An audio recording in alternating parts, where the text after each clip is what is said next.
नमो नमः। एक बार आपका फिर से स्वागत है हमारे YouTube चैनल संस्कृत पॉइंट पर। आज हम जिस विषय पर बात करेंगे वो है UGC net JRF set Sanskrit paper second. ये मॉडल पेपर थर्ड है। चलिए स्टार्ट करते हैं। इसमें क्या है, जिस तरह हमारा नेट का पेपर होता है सेम वैसे ही आपको ये पेपर मिलने वाला है और इससे आप क्या कर सकते हैं, अपनी नेट के पेपर की तैयारी कर सकते हैं। जैसे कि आप सभी को पता है प्रश्न पत्र में 100 बहुविकल्पी प्रश्न है, प्रत्येक के 2 अंक होते हैं। हमेशा नेट के पेपर में यही होता है, 200 का हमारा संस्कृत का पेपर होता है। चलिए सभी प्रश्न अनिवार्य है, ऑप्शन चुनने हैं ABCD में से कोई एक। चलिए स्टार्ट करते हैं। सबसे पहला हमारा प्रश्न है, ईशावास्योपनिषद वाजस्नेयी संहिताया कस्मिन् अध्याये विद्यते। किस अध्याय में है? 40वें अध्याय में। आपको ध्यान होगा। नेक्स्ट प्रश्न पर ध्यान देते हैं। राणायनीय शाखा संबंध वेद विशेष का सामवेद। सामवेद की शाखा है ये, ठीक है। चलिए अगले प्रश्न की ओर चलते हैं। ब्रह्मवेद इत्यभिधानेन अभिहितः वेद का। ब्रह्मवेद किसको कहते हैं हम? अथर्ववेद का है। ब्रह्मवेद किस में आता है? अथर्ववेद में आता है। सामवेदस्य ब्राह्मणम किम न अस्ति। सामवेद का ब्राह्मण ग्रंथ कौन सा नहीं है? देखिए, मंत्र ब्राह्मण सामवेद का है, आर्ष्य ब्राह्मण भी सामवेद का है और देवता अध्याय ब्राह्मण भी सामवेद का है। अर्थात यहाँ पूछा गया है न अस्ति, अर्थात नहीं है। कपिष्ठल ब्राह्मणम, ठीक है, ये इसका सही आंसर होगा।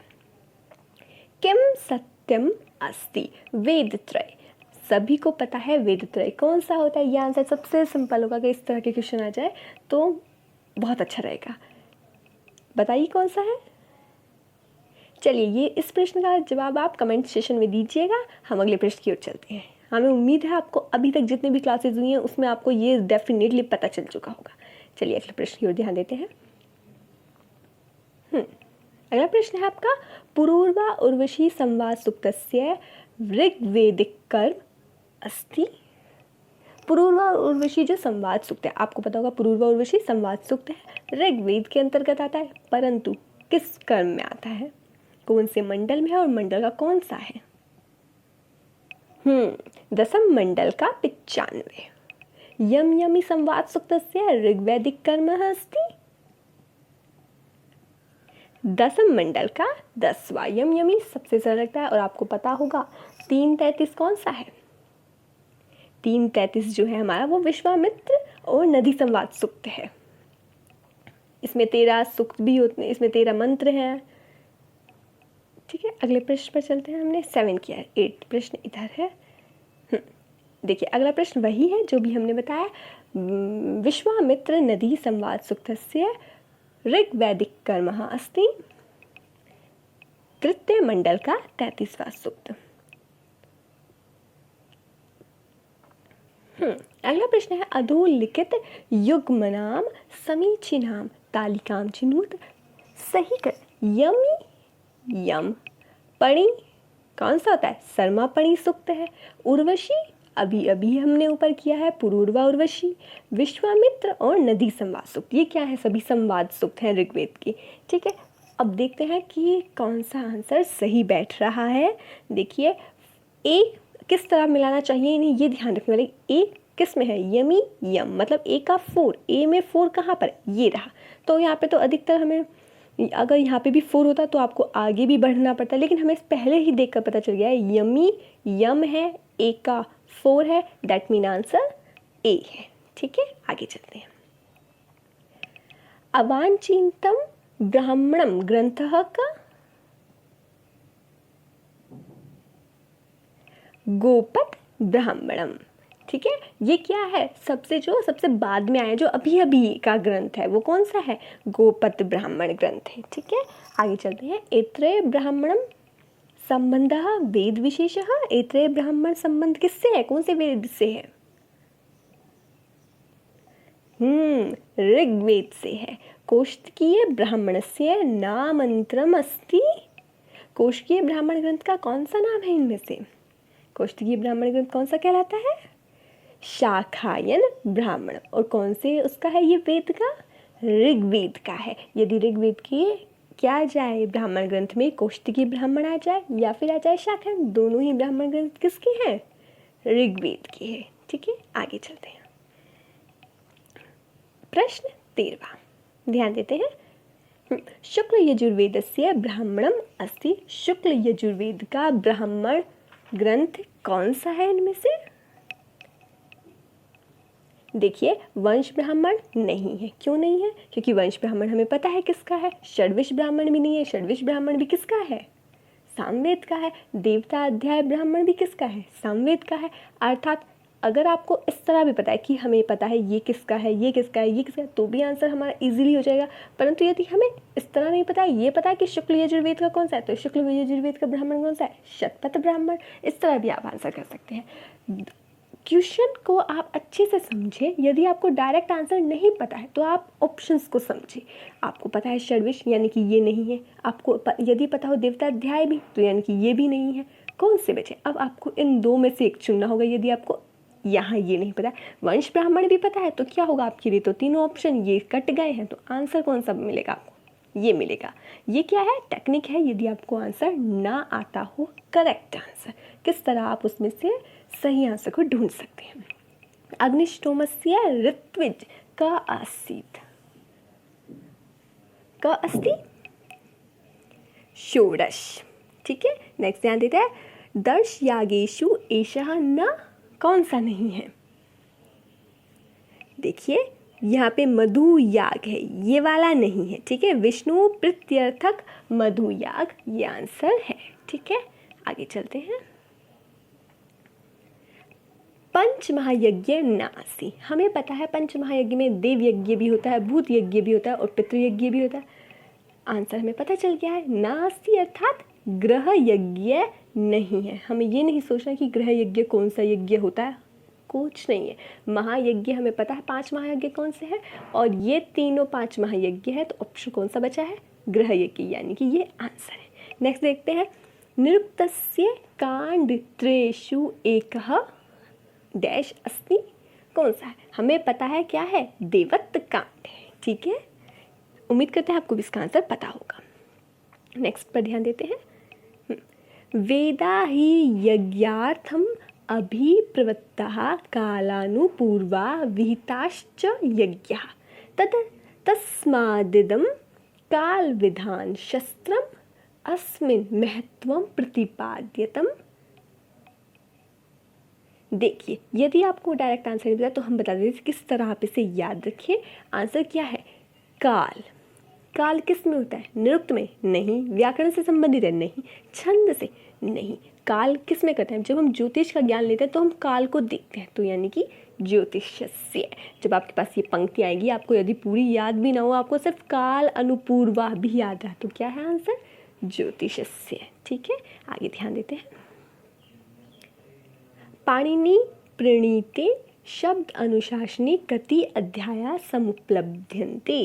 कितने अध्याय हैं? पाणिनि ने जो लिखा है क्या शब्द अनुशासन, उसमें कितने अध्याय हैं? 8 अध्याय हैं, ध्यान रखिएगा। ठीक है, कल्प सूत्रम कति विधम वर्तते? चतुर्विधम। ठीक है, 4 है। आगे चलते हैं। आचरण संबंधी वर्णनम कस्मिन् पीठके अस्ति। यदि आप अपना भी थोड़ा सा एक्स्ट्रा सेंस यूज करेंगे, आपको पता चल जाएगा। देखिए, आचरण किस में होता है? आचरण कैसा होता है? विनय पीठके। तो इसका आंसर क्या है? आचरण संबंधी जो वर्णन किया गया है किस पीठक में किया गया है? विनय पीठके में वर्णित है आचरण संबंधी वर्णन। ठीक है, न्याय दर्शनस्य प्रवर्तक अस्ति। हमें यहाँ पे कंफ्यूज करने की प्रयास किया गया है, कंफ्यूज नहीं होता है, होना है। क्या है आंसर? महर्षि गौतम। गौतम बुद्ध नहीं है। ठीक है, न्याय दर्शन के प्रवर्तक महर्षि गौतम। अगले प्रश्न की ओर ध्यान देते हैं। दुःखत्रय अभिधाता जिज्ञासा तत्पद्यात् इति कुत्र वर्णितम। ये पंक्ति सबसे अधिक, यदि आपने एमए करने के बाद ही आप यहाँ आए हैं इस नेट की तैयारी के लिए, तो आपको अच्छे से पता होगा कहाँ पर है ये। सांख्य कारिका में है। दुःखत्रय अभिधाता जिज्ञासा तत्पद्याम।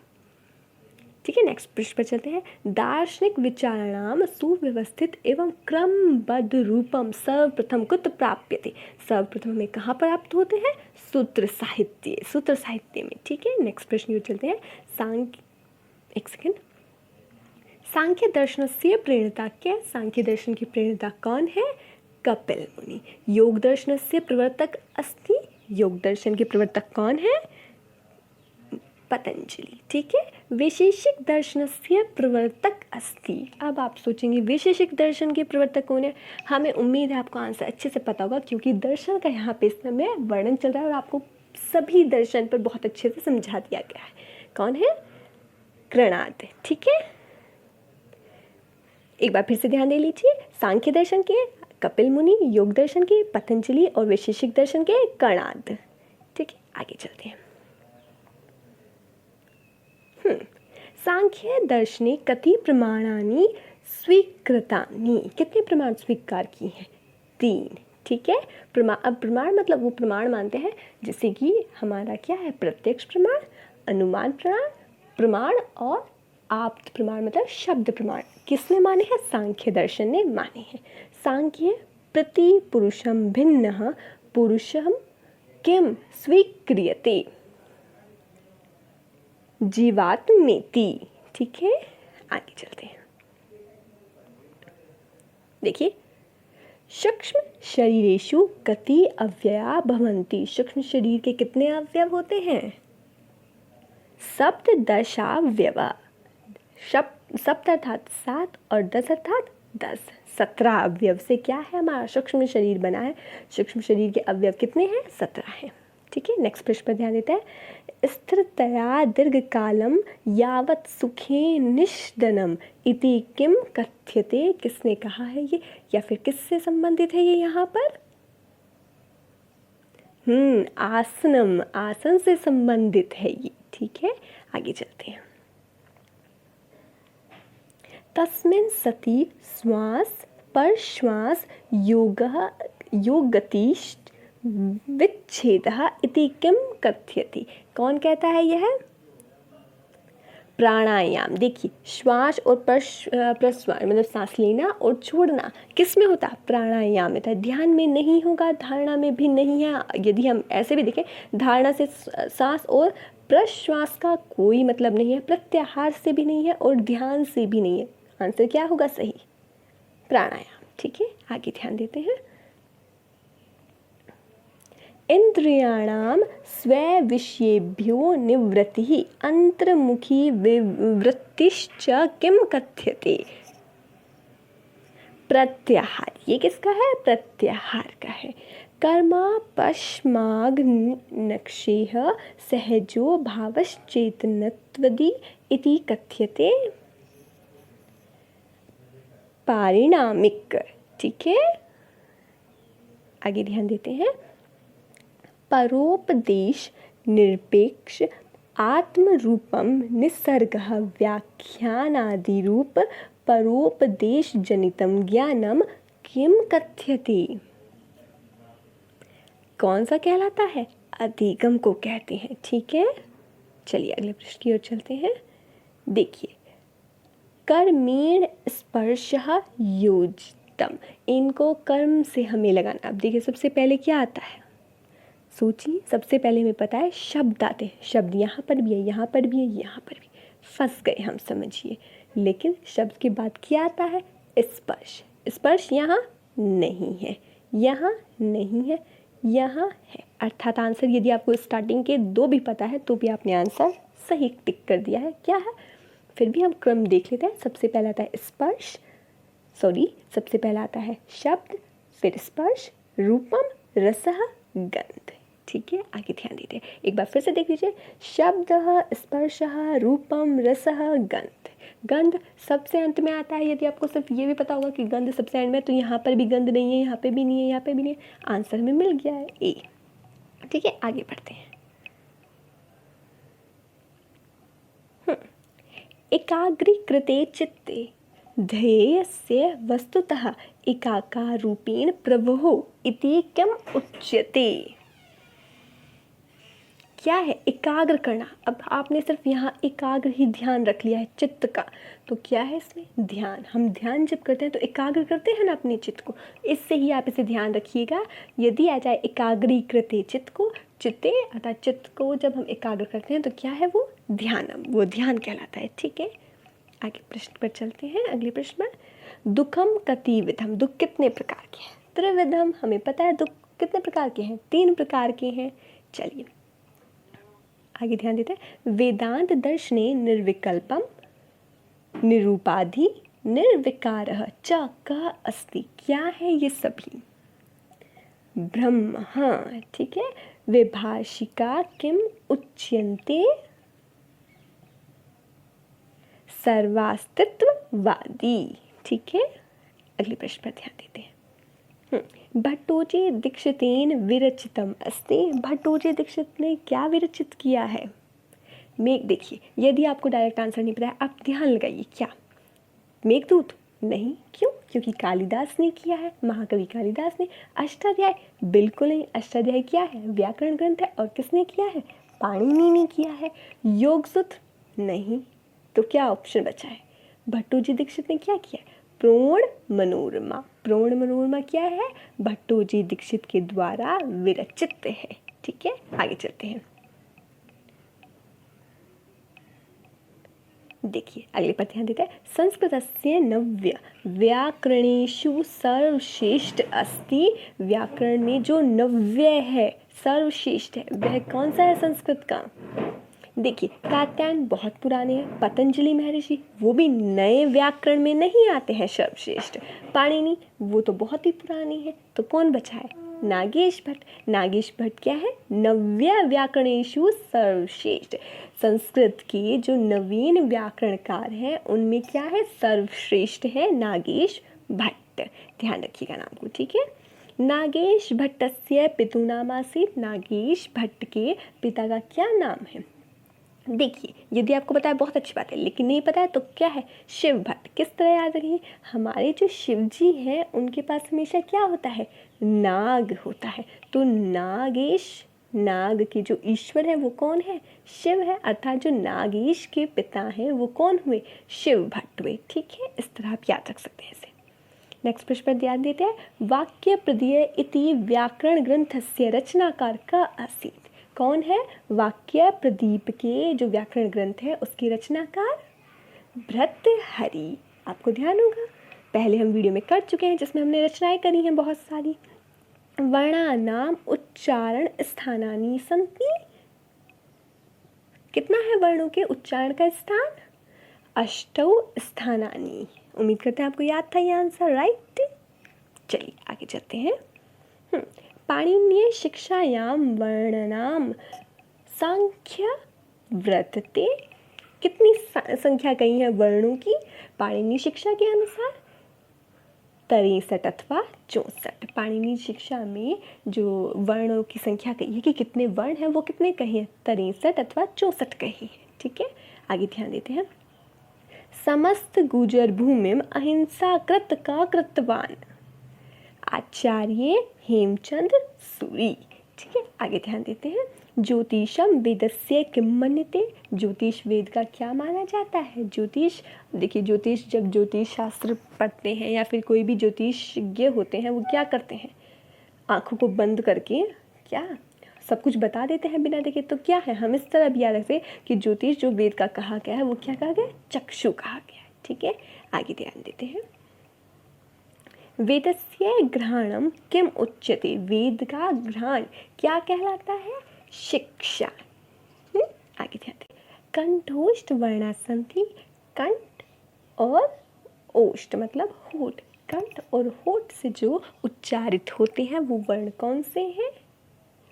ओ और औ। आप उच्चारण करके भी देखिए तो भी क्या आएगा? ओ और जो औ है उनका उच्चारण स्थान क्या है? कंठ ओष्ठ। ठीक है, कंठोष्ठ। खाद धातु लुट लकारे उत्तम पुरुष एक वचनम अस्ति, उत्तम पुरुष अर्थात जो उत्तम है वो कौन सा है? उत्तम पुरुष का भी कौन सा? एक वचन कौन सा है? खादानी। ठीक है, चलिए आगे बढ़ते हैं। पठ धातु लट लकारे प्रथम पुरुषेकवचनम अस्ति। यहाँ पर संधि विच्छेद है, पुरुष एक वचनम अस्ति। पुरुष एक वचनम कौन सा है लट लकार में? पठ धातु का पठती। आपको पठ धातु के सर्वप्रथम हमें कक्षा 6 में हमें बता दिए जाते हैं, पट्टी पठत पठंती पटसी पठत पठत पठामी पठावे पठाम, याद होंगे आपको। तो ये तो सबसे सरल लगता है सभी के लिए। ठीक है, आगे बढ़ते हैं। गोव्याघ्यम इति अस्येव समासस्य उदाहरणम समाहार द्वंद्व समास त्रिदशा कस्य उदाहरणम। देखिए, अब आप सोचेंगे 3 और दशा, 3 दशा, तो आप क्या कर देंगे? द्विगु समास कर देंगे तुरंत। क्यों? क्योंकि इसमें संख्या होती है, परंतु ये गलत है। त्रिदशा कस्य उदाहरणम किसका उदाहरण है? बहुव्रीहि समास का उदाहरण है। ठीक है, और कभी भी आप द्विगु समास और द्वंद्व समास में कंफ्यूज नहीं होएगा। द्विगु समास में क्या होती है? संख्याएं होती है, जैसे 1 2, और जो द्वंद्व होता है उसमें क्या होते हैं? माता पिता, भाई बहन। इस तरह क्या है? ये द्वंद्व समास बनता है। ठीक है, जिसमें दोनों क्या होते हैं? दोनों ही पूर्व और उत्तर पर दोनों प्रधान होते हैं, वो द्वंद्व समास होता है। जैसे माता और पिता दोनों ही प्रधान है, क्या कर देंगे हम उसमें? माता और पिता के बीच में ये लग जाता है, माता और पिता, माता च पिता या माता पिता च। ठीक है, अगले प्रश्न पर ध्यान देते हैं। आचार निरूपण कस्योदाहरणम। कस्योदाहरणम क्या है? आचार निरूपण किसका उदाहरण है? तृतीया तत्पुरुषस्य। ठीक है, व्याक्रियन्ते व्युत्पद्यांते शब्दः अनेनेति व्युत्पत्त्या शब्दः निष्पद्यते व्याकरण शब्दः। अगले प्रश्न की ओर ध्यान देते हैं। सिद्धे शब्दार्थ संबंधे इति वार्तिकस्य व्याख्यां प्रतिपाद्यनम महाभाष्यकार पतंजलि। थोड़ा जल्दी करते हैं, नहीं तो वीडियो क्या हो जाएगी? बहुत बड़ी हो जाएगी। शब्द नित्यताया उल्लेखम कृतवान। किसने किया है उल्लेख? शब्द नित्य है, इसका उल्लेख किसने किया है? पाणिनि और कात्यायन ने। ठीक है, अगले प्रश्न को ध्यान देते हैं।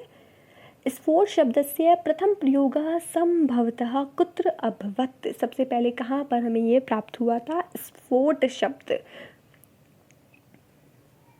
महाभारते। ध्वनि कस्य परिणामः अस्ति? स्फोटस्य, स्फोट का परिणाम है। ठीक है, आगे प्रश्न पर ध्यान देते हैं। अश्वघोष विरचित बुद्ध चैतम इति चीनी अनुवाद ईसा सदी इतिहासे सिद्धम अस्ति। सोचिए,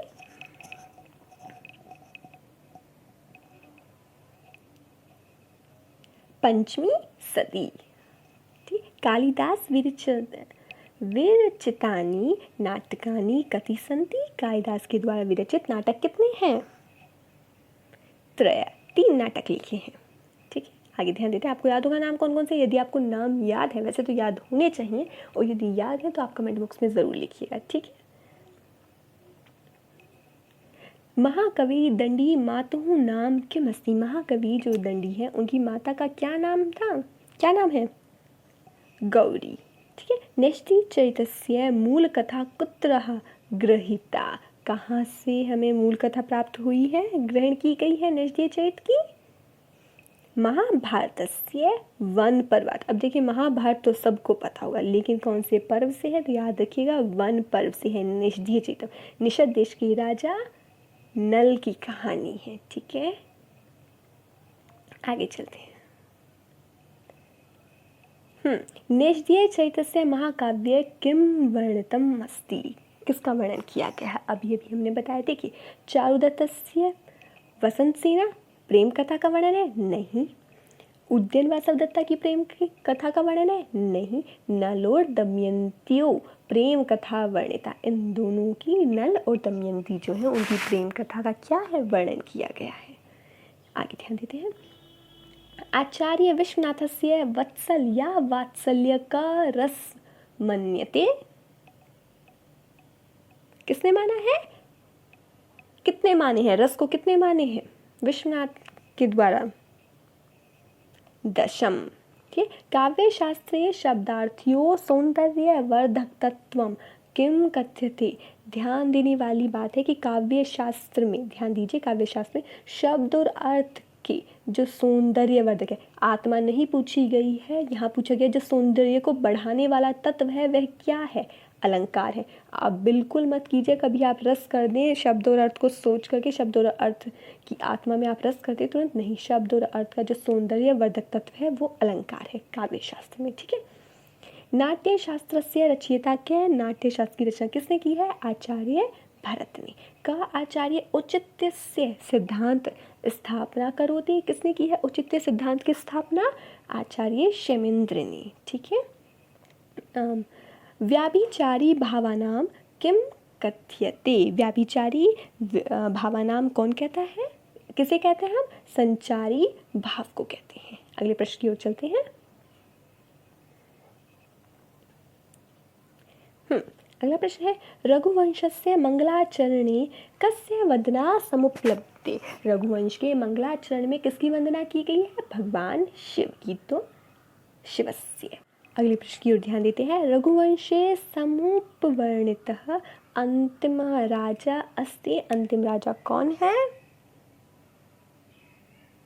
अग्निवर्णः, ठीक है। आगे चलते हैं। वत्सराज उद्यानस्य मंत्री के आसीत्, वत्सराज उद्यान के मंत्री कौन थे, योगंधरायण। मुद्रा राक्षस नाटकम कस्य रचना से, मुद्रा राक्षस किसकी रचना है, सबसे सरल उत्तर लगेगा आपको इसका, क्योंकि ये ऑलरेडी 3 वीडियो में आपसे पूछा जा चुका है प्रश्न। विशाखदत्तस्य, विशाखदत्त की ये रचना है मुद्रा राक्षस। मुख्यात बाधे सति प्रयोजन वशात रूढ़ी शाब्द्या या वृत्ति प्रयुज्यते सा का अस्ति लक्षणा, जिसमें क्या है, मुख्यात का बाद होता है, ठीक है। रूढ़े प्रयोजन से वा अनिवार्यता कुत्र दैदृश्यते लक्षणायाम, ठीक है। अगले प्रश्न की ओर चलते हैं। चतुर्दश वर्णात्मकम छंदो भवति, किसमें है, 14 वर्ण कौन से छंद में होते हैं। वसंत तिलका मिश्रितम छंदो वर्तते, मिश्रित छंद कौन सा है, जिसमें 2 छंद का मिश्रण होता है, वो है उपजाति ही, ठीक है। अगले प्रश्न की ओर ध्यान देते हैं। नाट्य प्रयोगे समारब्धे सती प्रयोगान अवलोक्य कई विघ्नोत्पादनम कुर्वन्ति दैत्या, भूतगण से आप कंफ्यूज नहीं होंगे, दैत्या, ठीक है। अगले प्रश्न की ओर ध्यान देंगे। यत्र जवनिका अभ्यंतरतः पात्र प्रवेशस्य सूचना प्रदीयते तत्र किम नाम अर्थोपक्षेको भवति, चूलिका, ठीक है।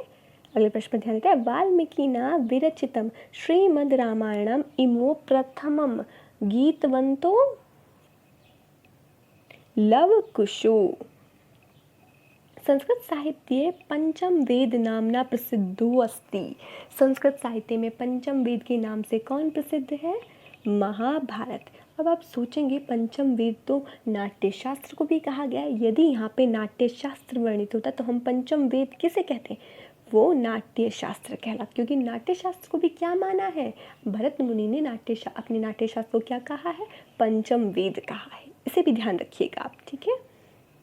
अगले प्रश्न पर ध्यान देते हैं। रामायण महाकाव्यम येन युगेन संबंधम तस्य नाम किम, त्रेता युग, आपको याद होगा त्रेता युग है, ठीक है। अहिल्या कस्य पुत्री, अहिल्या किसकी पुत्री थी, वृद्धाश्वस्य, ठीक है। भृगुन वंशिनः ऋषि कस्य पुत्र आसीत, भृगुवंशिन किसके पुत्र थे, जमदग्निम, जमदग्नि, ठीक है।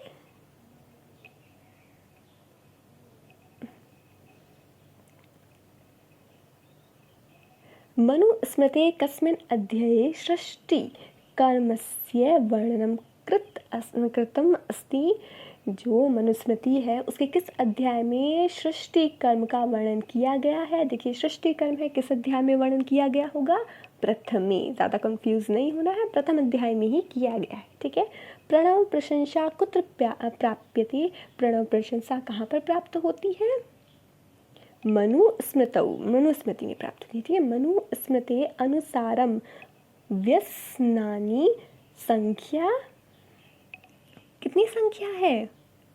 10। मनुस्मृति अनुसारम दुर्गम ना अस्ति, ये ध्यान रखें, दुर्गम नास्ति, नास्ति मतलब जो दुर्ग नहीं है, किन के अनुसार? मनुस्मृति के अनुसार। देखिए ध्यान रखने वाली बात है, यदि आपको नाम याद है कौन कौन से हैं, धर्म दुर्गम होता है, जल दुर्गम भी मनुस्मृति के अनुसार दुर्गम है, और मही दुर्गम भी है। आंसर क्या होगा? वायु दुर्गम ना अस्ति। ठीक है, अगले प्रश्न की ओर चलते हैं। मनुस्मृते राज्ञां धर्मः संबंधः अध्याय के अस्ति? राजा के धर्म से जो संबंध अध्याय है वो कौन सा है? 7। अगले प्रश्न की ओर ध्यान देते हैं। कति प्रकारा गुप्तचराणां जानानां नियुक्ति प्रकृतितः? 5। वेश्येन्द्रियः नृपं का वर्जयेत्? पर स्त्री द्रव्य हिंसाश्च। ठीक है, अगले प्रश्न पर ध्यान देते हैं। हर्षस्य कस्मिन् धर्मे श्रद्धा अस्ति? जो हर्ष है उनकी किस धर्म में श्रद्धा थी? शैव दर्शन, अर्थात वो भगवान शिव के क्या थे? भगवान शिव को मानने वाले थे, इसीलिए वो किस में कहलाते हैं? शैव धर्मी। शैव धर्म में उनकी क्या थी? श्रद्धा थी। पुलकेशिन द्वितीयस्य अपरम अभिधानम किम आसीत्? सत्याश्रयः। कनिष्कः बौद्ध धर्म कदा ग्रहणम अकरोत्? जो कनिष्क थे उन्होंने बौद्ध धर्म को कब ग्रहण किया? अश्वघोषस्य संपर्के आगत्य, जिस समय वो अश्वघोष के संपर्क में आए थे उस समय कनिष्क ने बौद्ध धर्म को ग्रहण किया। गिरनार शिलालेखस्य भाषा किम आसीत्? गिरनार अभिलेख जो है, शिलालेख है, उनकी भाषा क्या है? उनकी भाषा प्राकृत है। देखिए इस समय आ गई है एक सुमेलितम क्रियताम। अब हमें इसका उचित मिलान करना है। देखिए चतुर्बोध संगति, चतुर्बोध संगति कब हुई थी? बौद्ध धर्मस्य विवादान समाप्तम करणम। चतुर्बोध संगति ने क्या किया था? जब चतुर्बोध संगति हुई थी उन्होंने बौद्ध धर्म का विवादान समाप्तम करणम, करण क्या है? समाप्त करने का क्या थी? वो कारण थी बौद्ध धर्मस्य महायान शाखायाम उद्यम। ठीक है, त्रिपिटक, त्रिपिटक टीका है, शासन प्रांतीय क्षत्र प्रेभ्यः, अर्थात उत्तर कौन सा होगा? ए का हमारा है, हमने आपको भी तरीका बताया है किस तरह होता है। ए का हमारा है 4, ए का ये रहा, टिक लगा हुआ है यहाँ, तो हाँ, तो आंसर क्या हुआ हमारा? सी आंसर होगा। चलिए अगले प्रश्न पर ध्यान देते हैं। ब्राह्म्या लिप्या पूर्वी विभेदः कस्मिन् प्रशस्त्यां दृश्यते? प्रयाग प्रशस्त्याम। ठीक है, आगे प्रश्न पर ध्यान देते हैं। अरे किंसु जने अनुलूप्या धम बढ़िया बढ़ेति किंसु कनि इदम मूल पाठम केन स्तंभ लेखेन गृहीतः? इसका मूल पाठ का क्या है जो स्तंभ लेख ग्रहण किया गया है वो बताना है आपको। देहली टोपरा स्तंभ अभिलेखेन, इससे प्राप्त किया गया है। ठीक है, किससे? देहली टोपरा स्तंभ अभिलेख से।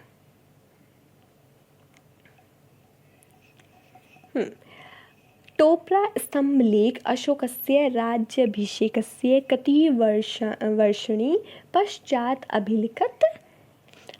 राजा अशोक जो थे उनके राज्याभिषेक के कितने वर्षों के पश्चात लिखे गए थे टोपरा स्तंभ लेख? सप्तविंशति, अर्थात विंशति अर्थात 20 और सप्त अर्थात क्या होगा? सप्त अर्थात 7 और 20 मतलब 27 था, 27 वर्षों के पश्चात। उम्मीद करते हैं आपको सभी प्रश्न अच्छे से समझ में आए होंगे। हमसे जुड़े रहने के लिए आपको बहुत बहुत धन्यवाद। इसी तरह अच्छे से आप पढ़ते रहिए। आपका दिन शुभ हो। धन्यवाद।